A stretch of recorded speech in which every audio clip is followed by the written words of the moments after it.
Cartea Genesei, capitolul 18, o să dăm citire cuvântului de la versetul 1 la versetul 14. Domnul i s-a arătat la stejarii lui Mamre, pe când Avram ședea la ușa cortului, în timpul zădufului zilei. Avram a ridicat ochii și s-a uitat, și iată că 3 bărbați stăteau în picioare lângă el. Când i-a văzut, a alergat înaintea lor, de la ușa cortului, și s-a plecat până la pământ. Apoi a zis: Doamne, dacă am căpătat trecere în ochii Tăi, nu trece, rogu-te, pe lângă robul Tău. Îngăduie să se aducă puțină apă, ca să vi se spele picioarele, și odihniți-vă sub copacul acesta. Am să mă duc și să iau o bucată de pâine, ca să prindeți la inimă, și după aceea vă veți vedea de drum, căci pentru aceasta treceți pe lângă robul vostru. Fă cum ai zis, i-au răspuns ei. Avram s-a dus repede în cort la Sara și a zis: ia repede 3 măsuri de făină albă, frământată și făturte. Frământă și făturte. Și Avram a alergat la vite, a luat un vițel tânăr și bun și l-a dat unei slugi să-l gătească în grabă. Apoi a luat unt și lapte împreună cu vițelul pe care îl gătise și l-a pus înaintea lor. El însuși a stătut lângă ei, sub copac, și le-a slujit până ce au mâncat. Atunci ei i-au zis: unde este nevastă ta Sara? Uite-o în cort, a răspuns el. Unul dintre ei a zis: la anul pe vremea aceasta mă voi întoarce negreșit la tine și iată că Sara, nevastă ta, va avea un fiu. Sara asculta la ușotul lui care era înapoi a lui. Avram și Sara erau bătrâni, înaintați în vârstă, și Sarei nu-i mai venea rânduiala femeilor. Sara a râs în sine zicând: acum când am îmbătrânit să mai am pofte, Domnul meu bărbatul de asemenea este bătrân. Domnul a zis lui Avram: pentru ce a râs Sara, zicând: cu adevărat să mai pot avea copil eu, care sunt bătrână? Este oare ceva prea greu pentru Domnul? La anul pe vremea aceasta mă voi întoarce la tine și Sara va avea un fiu. Amin. Amen. On va prier que Dieu bénisse sa parole. Notre bien-aimé Seigneur et Sauveur, nous réclamons l'onction de ton esprit sur ta parole. Prea iubitule Dumnezeu, noi chemăm și cerem Duhul Tău cel Sfânt în cuvântul acesta, peste cuvântul acesta. Nous réclamons ton esprit sur l'auditoire. Cerem Duhul Tău cel Sfânt peste cei ce ascultă. Et nous réclamons ton esprit sur tes serviteurs. Și cerem Duhul Tău cel Sfânt peste servitorii Tăi. Que nous apprenions quelque chose de ta part ce soir. Ca să învățăm ceva din partea Ta în această seară. Et que nous quittions ce lieu béni et enrichi par toi. Ca să plecăm din locul acesta binecuvântați și îmbogățiți din partea Ta. Merci pour ta présence. Mulțumim pentru prezența Ta. Amen. Amen. Pouvons nous asseoir? Voilà, tout d'abord, c'est un grand bonheur d'être avec vous. Este o mare binecuvântare, dacă vreți, o mare bucurie să fiu împreună cu voi. Vous savez, dans toute la rue, on parle souvent de vous. Vedeți, pe toată strada se vorbește mereu de dumneavoastră. Quand je vais chez les commerçants, Când mă duc la comercianții din zonă, alors ils me disent, mais qu'est-ce que c'est que ces réunions, qu'est-ce que c'est que ce... și se întreabă ce înseamnă cu întâlnirile acestea, cine este lumea aceasta, oamenii care trec. Et je peux ainsi donner témoignage aussi. Și pot să aduc o mărturisire, la fel. Dimanche dernier, j'étais à la mairie pour le 11 novembre, pour l'armistice. Duminica trecută am fost la primărie pentru 11 noiembrie, armistițiul care a fost în Franța. Dans le grand salon de la mairie, ils avaient fait ce qu'ils appellent une réunion interreligieuse. Și a fost în sala mare a primăriei o întâlnire multireligioasă. Et nous, les chrétiens, Și que noi ce soit creștinii catholiques, și évangéliques catolicii, ou evanghelicii protestants, sau protestanții, on s'est présentés ensemble. ne-am prezentat împreună. Alors le prêtre a fait une introduction. Preotul a făcut o introducere. le pasteur de l'église réformée a donné un court message Păstorul Bisericii Reformate a adus un scurt mesaj et moi j'ai fini avec la prière. și eu m-am rugat, am terminat cu rugăciuni. Là, il y avait peut-être 300 personnes là. Erau aproximativ 300 de persoane. Alors j'ai dit on va se lever et on va prier ensemble Am zis o să ne ridicăm și o să ne rugăm împreună dans le salon de la mairie. în salonul primăriei. À la suite de cela, il y avait aussi deux interventions. L'imam, au début c'est l'imam qui a parlé en premier, Prima dată a vorbit imamul et puis après le rabbin. și apoi rabinul. Et le rabbin est venu me voir à la fin de Rabinul la a venit să mă cérémonie. vadă la final Et puis il m'a dit, Je mais m'ai dites dit- voir là-bas au centre évangélique, il y a plus de monde qu'à l'église catholique. și spunea el, am văzut la centru evanghelic mai multă lume decât la Biserica Catolică. Alors comme je voulais rester humble, je dis non, quand même pas. Hein. Și cum am vrut să rămâi umil, am zis nu Il chiar a dit, așa. si, si, moi je vois le Dar le el a dimanche spus, comment les da, gens zice, viennent ensemble. vreau, văd cum trec oamenii la biserică. Voilà, c'est un témoignage que nous rendons à la ville de Montrouge. Iată că este o mărturie care o aducem la orașul din Et on Montrouge. bénit Dieu parce que le maire Și nous est binecuvântăm pe favorable. Dumnezeu că Dumnezeu a făcut ca primarul acesta să fie de partea noastră. C'est un privilège. Este un privilegiu. Voilà, que Dieu vous bénisse richement. Iată, Dumnezeu să vă binecuvinteze, să Merci, pasteur, pour votre accueil. mulțumim Domnului pentru prezența fratelui aici. Non, c'était pas comme ça que j'ai dit.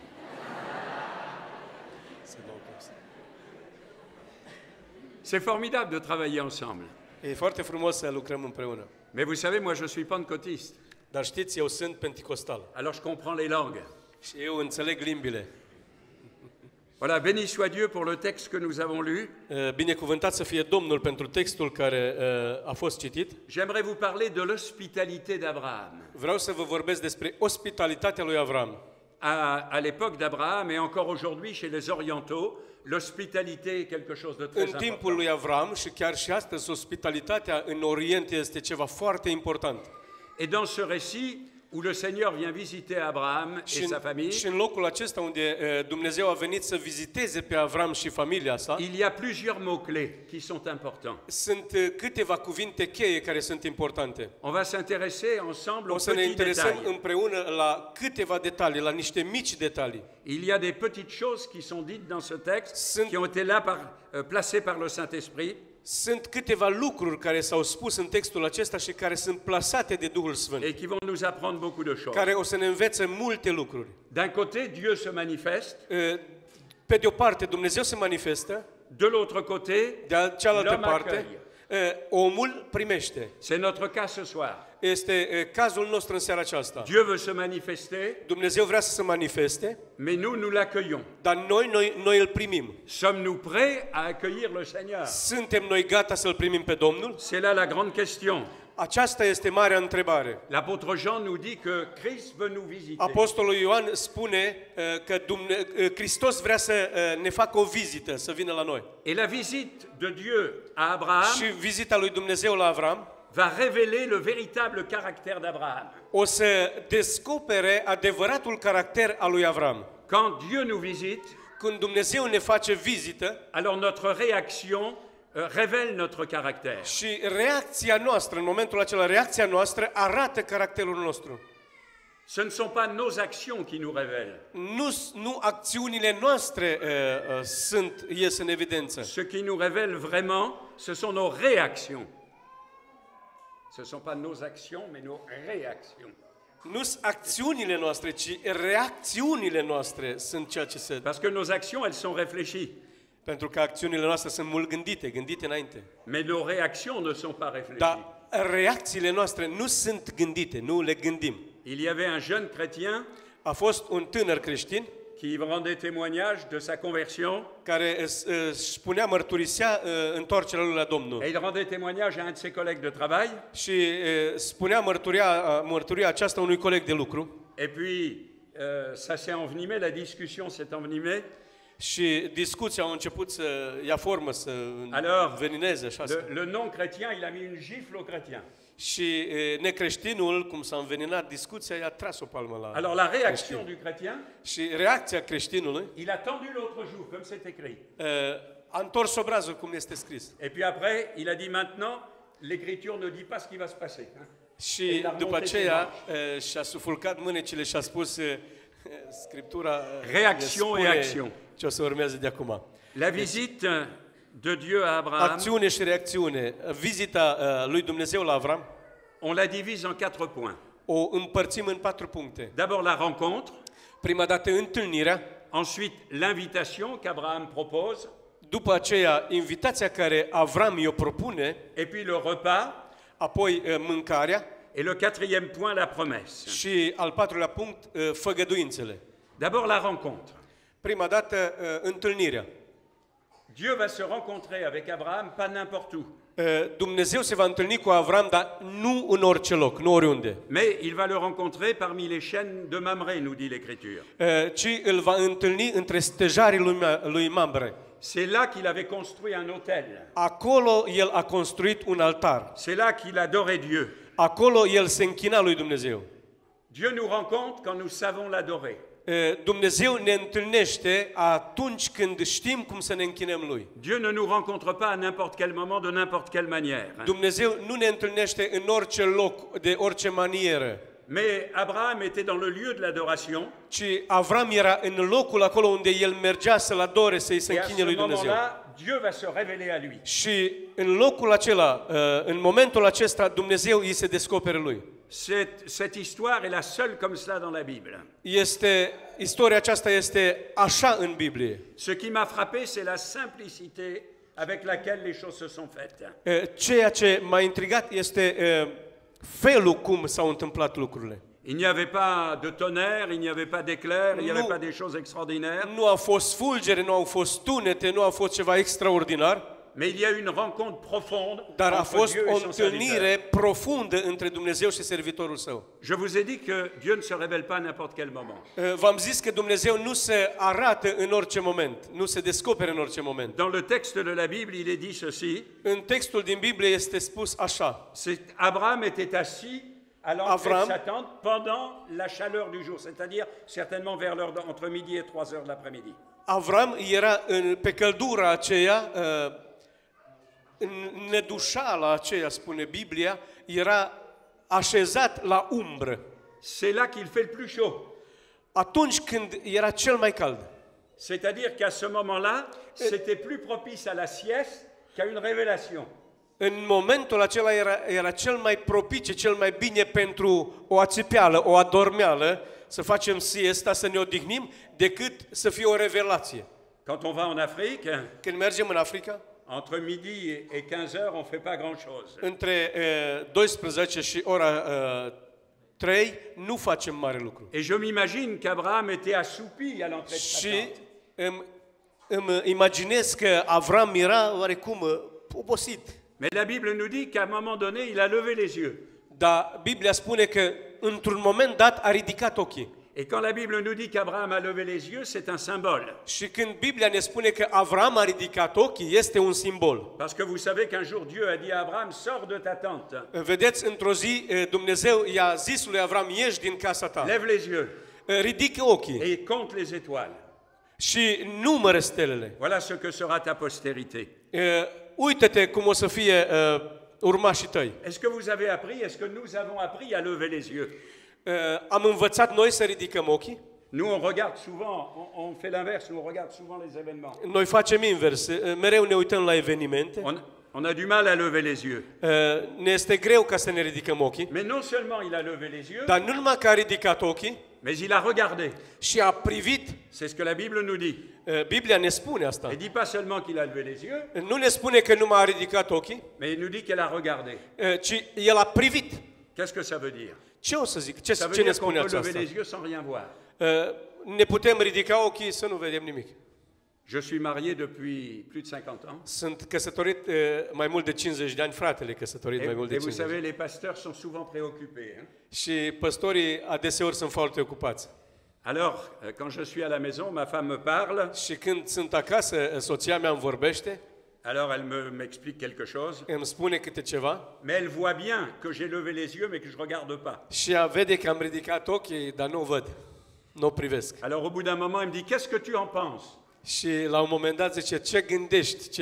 Ce gândești? Mais Mais comme je n'ai pas compris ce qu'elle m'a dit, que je n'ai pas Dar, entendu ce qu'elle m'a dit, dar faptul că n-am înțeles ce a spus, écoutez bien les frères, parce que je ne suis pas le seul dans la situation. să asculte frații că nu-i singur în situația aceasta. Alors j'ai dit, tu pourrais répéter s'il te plaît. Și fratele răspunde, poți să repezi, te rog frumos? Alors elle répète, Și ea repetă, je lève les yeux, apoi eu ridic ochii mais je ne regarde pas.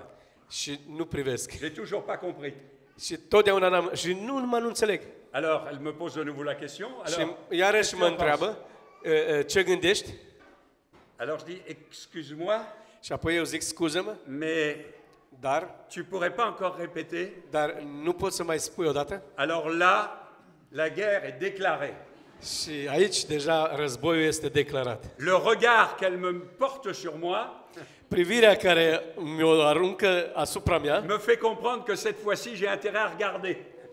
mă face să înțeleg că de data aceasta trebuie să privesc, să văd. Vous avez remarqué que quelquefois on lève les yeux mais on voit pas. Ați remarcat câteodată ridicăm Mais ochii, Abraham, dar nu il a vedem. Și Avram a zis, Il a appris à lever les yeux. el a învățat să ridice Et ochii. voici 3 hommes étaient debout près de lui. Și iată, 3 oameni care erau aproape de el. Moi je suis pas très doué, Nu sunt foarte... mais quand la Bible me dit que 3 hommes étaient près de lui, Și când a zis că 3 oameni erau aproape de el, debout devant lui, în picioare lângă el, je m'imagine qu'ils sont pas loin quoi. îmi imaginez că n-au fost departe unul de altul. Mais la Bible ajoute quand Abraham les a vus, il a couru. Dar Biblia spune, când Avram i-a văzut, a început să alerge, să fugă. Là, il y a un mouvement étonnant. Este o mișcare uimitoare, te uimești. La Bible nous dit qu'ils sont tout près. Biblia ne spune că sunt foarte Et après, aproape. elle dit qu'Abraham est obligé de courir pour Și aller. apoi Biblia ne spune că Avram a alergat până la ei. Ça nous parle de notre relation avec Dieu. Asta ne vorbește despre relația noastră cu Dumnezeu. Il y a contradiction entre proximité et distance, Este o contradicție între apropiat și distanță, parce que Dieu est proche de nous, pentru că Dumnezeu este aproape de mais il noi, est loin de nous. dar El este departe de noi. Dieu est proche de nous, Dumnezeu este aproape de mais il n'est noi, pas notre copain. dar nu este prietenul Nous nostru. lui devons le respect. Noi trebuie să-i dăm respectul. Et la rencontre va se faire entre ces Și deux choses. întâlnirea se va face între aceste două lucruri. Un mouvement de Dieu vers Abraham O mișcare a lui Dumnezeu către et Avram un mouvement d'Abraham și vers o Dieu. mișcare de către Avram către Dumnezeu. Je ne vais pas discuter s'il y avait là dans les 3 personnes la Trinité. Nu vreau să discut dacă era Trinitatea în cele 3 persoane. Ça, c'est pas très important pour moi. En Nu e tout așa cas. important acum pentru Mais frate. je suis sûr qu'au milieu de ces 3, il y avait au moins Dieu.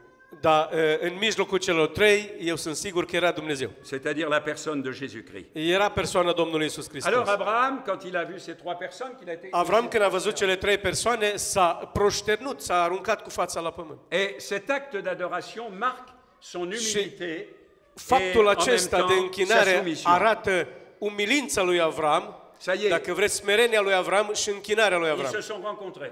Și s-au întâlnit. Le Seigneur et Abraham se sont rencontrés. Dumnezeu și Avram s-au întâlnit. Maintenant, Abraham va lancer une invitation. Avram o să lanseze o invitație. Écoutez bien l'invitation qu'il va lancer. Ascultați bine invitația ce o lansează. Seigneur, si j'ai trouvé grâce à tes yeux, Doamne, dacă am primit har din partea ta, ne passe pas loin de ton serviteur. nu trece pe deoparte, pe lângă servitorul tău. Je relève un mot dans ce que va dire Abraham. Vreau să arăt un cuvânt care Avram îl zice. Ce mot, c'est le mot serviteur. Cuvântul servitor. Vous, peut-être que pour vous, ça dit pas grand-chose. Poate pentru voi nu zice mare lucru, Mais Abraham, à cette époque, est un grand personnage. dar Avram în epoca lui era un personaj foarte mare. Il est riche en troupeaux. Era bogat în turme, Il est riche en argent. bogat în bani, Il est riche en or. bogat în aur. Vous trouvez ça dans la Genèse. Găsiți asta în Genesa. Il a fréquenté les grands de ce monde. A frecventat locurile mari sau oamenii mari ai Il a lumii. été à la cour de Pharaon. A fost la curtea lui Faraon. Imaginez que Imaginați-vă că le président Macron m'invite. președintele Macron mă invită. Ah ben là, je me lave pas les mains pendant une semaine. Nu mă mai spăl pe mâini o săptămână. Il a remporté des victoires militaires Au avut victorii militare sur 4 biruințe, rois. asupra 4 regi. Il a libéré une ville. A eliberat un oraș.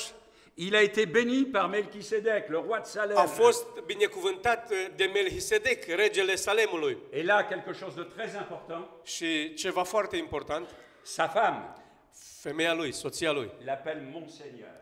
îl numește Domnul meu. Les frères, retenez. Țineți minte, Ah oui, les sœurs. a spus fratele, frații, da, și surorile, mulțumim frumos. Je veux juste faire remarquer que c'est pas n'importe qui. Deci vreau numai să remarc că nu era oricine, Mais quand il parle de lui, dar când vorbește despre il el, prend la place du serviteur. ia locul unui servitor. Et non seulement il parle qu'il est serviteur, Nu doar lucrul acesta vorbește că este mais il prend servitor, la place de serviteur. ci ia locul unui Parce que servitor. si vous avez bien écouté le texte, Dacă ați ascultat bine textul, pendant qu'ils sont en train de manger, în timp ce mâncau, il se tient debout derrière eux. el era în spatele lor în picioare. Et ça, c'était la place du serviteur. Și ăsta era locul servitorului. Quand le maître avait mangé, Când stăpânul le mânca, serviteur pouvait s'en aller pour manger aussi. uh, Le serviteur pouvait s'en aller une fois que le maître avait mangé. ok, j'ai compris. După ce stăpânul mânca, servitorul putea să meargă să mănânce și el. Il ne savait pas que ces gens allaient arriver. Il ne savait pas que ces trois personnes El allaient nu a venir. știut că 3 persoane o să vină la el. Mais Abraham, c'est quelqu'un qui se laisse déranger. Dar Avram este o persoană care se lasă deranjată. Le serviteur, c'est celui qui est prêt à faire ce que le maître lui demande. Servitorul este cel care este gata să facă ceea ce stăpânul îi cere. Et puis il va dire, permettez qu'on apporte un peu d'eau pour laver les pieds. Și apoi spune, Avram spune, permitem să vă aduc apă să vă spăl picioarele. Et en Orient, cela signifiait se rafraîchir les voyageurs. Și asta în Orient însemna să-și răcorească picioarele. Et la vraie hospitalité Și adevărata se ospitalitate manifeste se manifestă d'une manière pratique.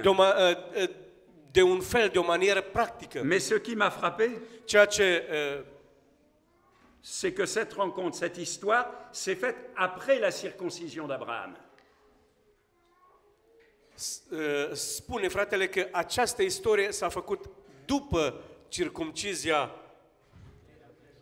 tăierea împrejur a lui Avram. Et vous savez que la circoncision dont parle l'apôtre Paul, c'est la circoncision du cœur.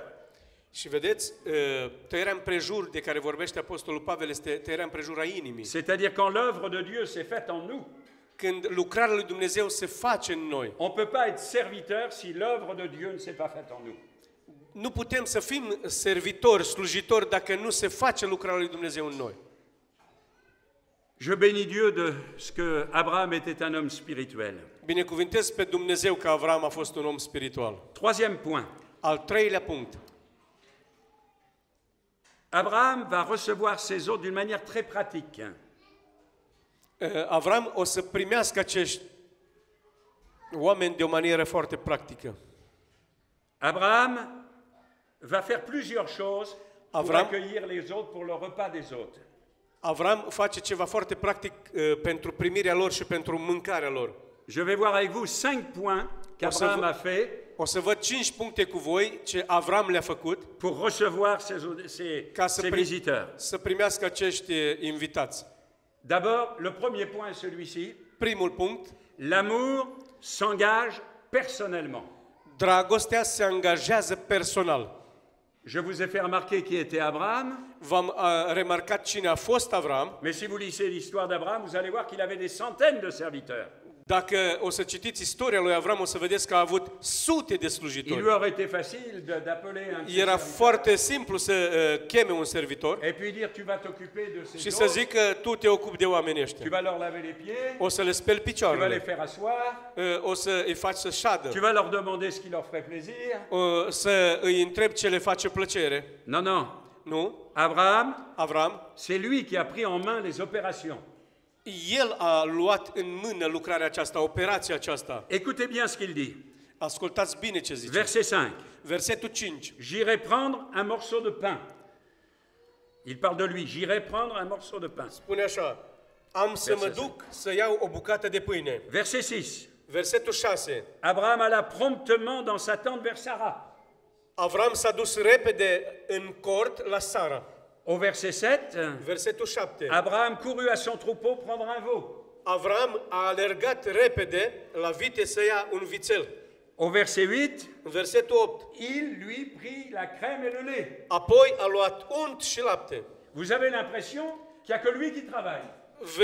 Aveți impresia că numai el lucrează aici. Si vous aviez vu Abraham à ce moment-là, il court d'une tente à une autre. Dacă l-ați vedea pe Avram în momentul acela cum fugea de la un cort la altul, Il va trouver sa femme, o să găsească, să caute pe il va nevastă sa, chercher là au troupeau. să meargă unde sunt viței. C'est lui qui s'engage pleinement.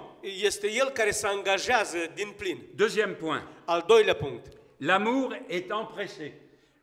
Dragostea Empressé, c'est-à-dire que l'amour, c'est quelque chose qui vous pousse à faire vite. Dragostea te face ca să fii presat, te împinge de la spate. En Orient, à cette În époque, Orient, on a tout le temps qu'on în veut. acel timp, avea tot timpul pentru ei. Vous savez ce que disent les Africains? Știți ce spun africanii? Vous, les Européens, Voi, europeni, vous avez la montre. voi aveți ceasul. Nous, on a le temps. Noi avem timpul. On a le temps. Avem timpul. Vous savez, quelquefois, les frères me ramènent à l'hôtel Vedeți, après câteodată le culte du frații, matin, midi, frații după program mă duc la hotel et puis ils me disent, on vient vous chercher cet après-midi. și îmi spun, o să venim după masă să vă căutăm, să vă aducem. Généralement, l'après-midi, c'est vers 20h le soir, voyez. Și după masă la ei undeva la ora 20 seara. Ils ont le temps. Ei au timp. Mais Abraham, lui, Dar Avram, on a l'impression qu'il n'a avem pas de temps. impresia că el nu avea timp. Je vous ai lu au verset 6, il alla promptement. V-am citit versetul 6. Et il dit à sa femme, vite. Avram s-a dus repede și zice la nevastă sa, repede. Mais qu'est-ce qui presse? Dar cine îl presează? Après, il court Apoi à el son fuge, troupeau. se duce la turma lui, la vite. Et il est dit qu'il parla à un serviteur Și zice că vorbește unui et servitor qu'il a dit à ce serviteur, dépêche-toi, și hâte-toi. zice servitorului, grăbește-te. Cool, man. Cool. Încet. Pourquoi faire ça aussi vite? On a tout notre temps. De ce să facem așa repede? Avem tot timpul. Non. Non. Quand il s'agit de faire l'œuvre de Dieu, on n'a pas de temps. Când este vorba să faci lucrarea lui Dumnezeu, nu este timp. Est-ce que vous êtes pressé de faire l'œuvre de Dieu? Sunteți presați ca să faceți lucrarea lui Est-ce que Dumnezeu. vous êtes pressé de recevoir le Sunteți Seigneur? presați ca să îl primiți pe Domnul. Cet empressement est d'autant plus étonnant que c'est l'heure de la sieste. Este foarte de mirat că era timpul când să facă siesta, să se odihnească. C'est étonnant, ça. Au moment de la sieste, c'est là qu'il est le plus virulent. În momentul când se odihnească la amiază era cel mai Et quel âge, violent. et quel âge il a à cette époque-là? Și câți ani avea în timpul acela? C'est pas un jeune de 20 ans qui court, Nu era un tânăr de 20 de ani care fugea. c'est un homme de 100 ans. Avea 100 de ani. Moi, à 100 ans, je courrais plus, ça c'est sûr. Eu la 100 de ani nu mai fug. Déjà maintenant, je cours plus. Deja nu mai fug. L'amour est empressé. Dragostea ne presează. Troisièmement, Al treilea lucru. l'amour est contagieux. Dragostea este contagioasă. La grippe est contagieuse. Și gripa este contagioasă. Vous avez remarqué ça? Ați remarcat aceasta? Je ne sais pas en Roumanie, mais ici en France, elle est contagieuse. Nu știu în România, dar în Franța este contagioasă. C'est-à-dire, la contagion qu'Abraham va engendrer, c'est auprès de tous ceux qu'il va motiver pour travailler avec lui. Asta arată prin prin lucrul prin care el îi motivează pe toți. Il va trouver sa femme. O să găsească pe soția Vite, lui. vite. Repede, Fais des repede. gâteaux. Fă prăjituri. Puis après, il va trouver ses serviteurs. Găsește servitorii lui Allez, slujile. va me préparer le veau. Repede, pregătește vițelul. Tout le monde se presse. Moi, je m'imagine l'ambiance. Toată lumea e presată și în viteză. Il met tout le monde au travail. Pune pe toată lumea la lucru. Est-ce que vous êtes des chrétiens contagieux? Sunteți creștini contagioși? Amin? Je pense, hein? Amen. Quatrième plan. Al patrulea punct. L'amour est généreux. Dragostea este generoasă. L'amour est généreux. Est-ce que vous êtes généreux? Dragostea este generoasă. Avec le Sunteți Seigneur? generoși cu Dumnezeu? Ah, je vais vous raconter une petite histoire. Vreau să vă povestesc o mică povestire, istorie. Je sais que vous êtes des gens très sérieux, mais Știu că sunteți oameni votre foarte pasteur me serioși. pardonnera de raconter une petite histoire. C'était dans une église Era într-o biserică et il y avait un ancien. și era un prezbiter. Il était cultivateur. Era cultivator. Alors, c'était pas en Roumanie, hein, comme Nu era în România, ca Vous să... n'avez pas à être soucieux. Hein. C'était en Normandie. Era în Normandia. Et cet homme ancien de l'église, Fratele acesta bătrân de biserică, il était, comment dirais-je, près de ses sous. Il était avare, on dit en français. era avar, era zgârcit, așa un fel Vous de savez, en zgârcit. Normandie, les gens, ils ramassent l'argent comme ça et ils la donnent comme ça, vous voyez. Adună banii așa Moi, și je suis normand, donc je sais. Hein. este normand, de știe. Alors, voilà qu'un jour, le pasteur parle à cet homme. Iată că păstorul îi vorbește într-o zi la omul acesta. Il lui dit, frère, si vous Se aviez zice, 1 million frate, d'euros, Dacă aveți, si vous aviez 1 million d'euros, dacă aveți 1.000.000 de euro, est-ce que vous seriez prêt à donner la moitié à l'église? sunteți gata să dați jumătate la biserică? Ah, il dit oui, pasteur. Alors là, El zice, da, Si- da, păstor. si j'avais 1 million d'euros, je donne 500 000 euros à l'église. Dacă am 1.000.000 de euro, 500.000 dau la biserică. Le pasteur lui dit, si vous Și aviez deux păstorul vaches, zice, dacă aveți 2 vaci, si vous aviez deux vaches, est-ce que vous en donneriez une à l'église? dacă aveți 2 vaci, dați una la biserică. Ah oui, pasteur, bien sûr. Si Da, j'avais da, deux vaches, păstor. j'en donnerais une pour l'église. Dacă o să am 2 vaci, una o dau la biserică. Alors le pasteur continue et lui dit, Și pastorul et si continuă vous să aviez zică, deux cochons? dacă aveți 2 porci, Alors là, le cultivateur, il dit, ah non, pasteur, c'est pas du jeu, hein. Vous savez que j'ai deux cochons. și păstorul, deci eu răspuns păstorului, când păstorul a zis, dacă ai 2 porci, unul să-l dai, ce știi, am 2 porci, dar aici nu mai. Les gens Până sont aici. généreux avec ce qu'ils n'ont pas. Sunt foarte generoși și foarte darnici când, cu ceva ce nu au. Et même à l'égard du Seigneur, quelquefois. Și chiar în dreptul lui Dumnezeu Mais câteodată. Abraham va nous montrer que l'amour est généreux. Dar Avram ne arată că dragostea se dăruiește, este generoasă. Vous savez, je Vedeți? suis pas fort en calcul, mais Nu sunt tare în calcule. trois invités 3 invitați, et musafiri, un veau à manger. și la 3 invitați un vițel să mănânce. Un vițel să mănânce. Croyez qu'ils ont mangé tout le veau? Credeți că au mâncat vițelul întreg? C'est la générosité, plus qu'il ne faut. Asta înseamnă dăruire mai mult decât trebuie. Et puis, il dit un veau, mais il dit pas n'importe lequel. Dar zice un vițel, dar nu oricare. Il dit il faut qu'il soit tendre, Să fie gras, tânăr, il faut qu'il soit bon. să fie bun. Ouais. Qu'il soit bon et qu'il soit tendre. Bon. Ok. Ils ont compris. Trois mesures de fleurs de farine. 3 măsuri de floare de făină. Est-ce que quelqu'un peut me dire ce que ça fait? Știți careva cât face 3 măsuri? Mesdames qui faites des gâteaux. Doamnele care fac prăjituri. Trois mesures de fleurs de farine. 3 măsuri de floare de făină.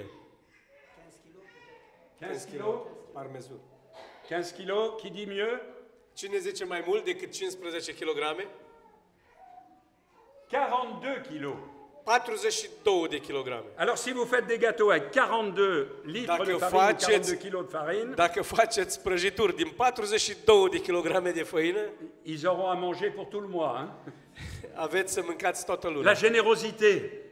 Dăruirea, generozitatea. 3 mesures de fleurs de farine. 3 măsuri de Et floare puis, de făină. il dit pas seulement de la farine, Nu numai făină, mais la fleur de farine. dar floarea făinii, cei mai buni. Mesdames, vous le savez, c'est avec ça qu'on fait les meilleurs gâteaux. Doamnelor, știți, cu asta facem cea mai bună prăjitură. Moi, j'aime les gâteaux au citron.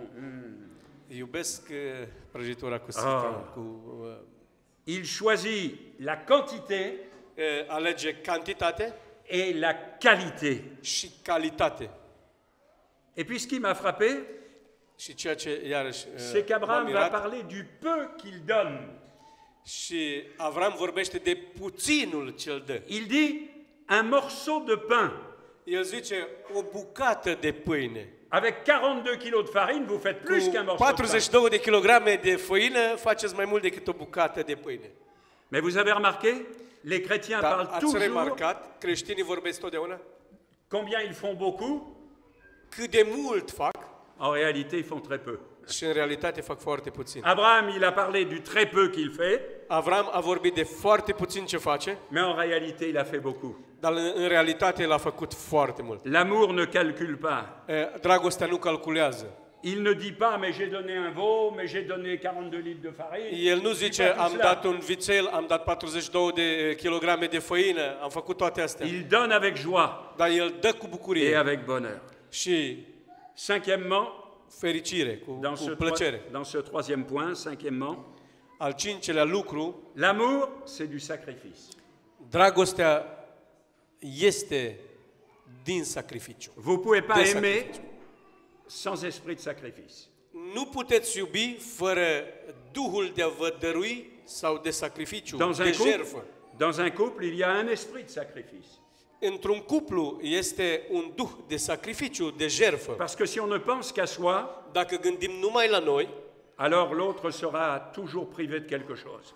celălalt o să fie totdeauna privat, lipsit de ceva. Abraham va donner de son temps. Avram dă din timpul lui. C'est l'heure de la sieste. Este ceasul când să se odihnească. Et il donne du temps. El dă din timp. Il dă donne timp. de son bien. Dă din bunurile lui. Le veau, la farine, Vițelul, făina, il se rend disponible gratuitement. o să se pună disponibil gratis. Et Să comme fie je vous l'ai disponibil dit, gratis. il s'est mis debout derrière ses invités. S-a pus în spate, în picioare, în spatele invitaților, musafirilor săi. Quatrième point et dernier point, Al patrulea punct și ultimul punct, j'aime bien l'évangile. îmi place mult Evanghelia. J'aime la parole de Dieu. Iubesc cuvântul lui Dumnezeu. Et j'aime le Seigneur de tout mon cœur. Iubesc pe Domnul din toată inima mea. Parce que quand je lis cette histoire d'Abraham, Pentru că când citesc povestirea aceasta lui Avram, je m'aperçois qu'Abraham a fait beaucoup, îmi dau seama că Avram a făcut foarte mult, mais Dieu va faire plus encore pour lui. dar Dumnezeu va face mai mult pentru el. Dieu ne vient jamais nous visiter les mains vides. Dumnezeu niciodată nu vine la noi cu mâinile goale, în vizită la noi cu mâinile goale. Ça n'existe pas. Asta nu există. Abraham et Sarah n'avaient pas d'enfants. Avram și Sara nu au avut copii. Dieu avait fait des promesses. Dumnezeu a făcut făgăduințe. Et c'est étonnant quand les anges ont dit, mais où est Sarah? Și mă mir când Dumnezeu îl întreabă unde e Sara. Et la Bible nous dit que Sarah, qui était une femme, Și Biblia spune că Sara, care era o femeie, je veux pas de problème avec les dames, nu am probleme cu doamnele, mais elle écoutait à la porte. dar ea asculta la ușă. Et quand elle a entendu qu'elle allait avoir un enfant, Când ea a auzit că o să aibă un copil, elle a ri. a râs. Et puis Abraham aussi a ri, parce que ça, ça nous Și est lié à Avram, notre texte. și Avram, Les și deux Avram ont a ri. râs. Amândoi au râs. C'est pas étonnant qu'Isaac s'appelait rire. Nu-i de mirat că Isaac, Ça veut dire rire. da, a învățat să râdă. Et c'était terrible pour lui de s'appeler rire. Era teribil să râdă. Imaginez quand il tombait, quand il était enfant, il tombe par terre, il s'écorche le genou, Imaginați-vă când el pică, își belește genunchiul, et il se met à pleurer. și începe să plângă. Et alors son père lui dit, rire, pourquoi tu pleures? Și taică să o zice, râde, de ce plângi? Așa se numea, râs. Mais Dieu Isaac, numele ne Isaac va pas înseamnă tenir râs. compte du rire d'Abraham ni de Sarah, Dar Dumnezeu nu ține cont de râsul nici a lui Avram, nici a lui Sara. ils ont dit tous les deux qu'ils avaient pas ri, Amândoi au spus că nu au râs, parce qu'ils ont eu peur, pentru că au avut frică, mais nous avons cet exemple Dar noi que avem la exemplul foi acesta. donne du courage. că credința noastră ne dă La curaj. foi donne la confiance. Credința ne dă la încrederea. Ça paraissait invraisemblable, cette histoire. Ça paraissait invraisemblable, cette histoire. Mais Dieu est venu avec les mains pleines. Ni se pare aproape incredibilă această istorie, dar Dumnezeu nu vine cu mâna goală. Que Dieu nous bénisse Că Dumnezeu să ne binecuvinteze. et que si vous relisez le texte à la maison, Dacă mai citiți textul acesta il aura acasă, peut-être une autre consonance à vos oreilles. o să fie și altceva în urechea dumneavoastră. Que Dieu vous bénisse. Dumnezeu să vă Amen. binecuvinteze. Amin.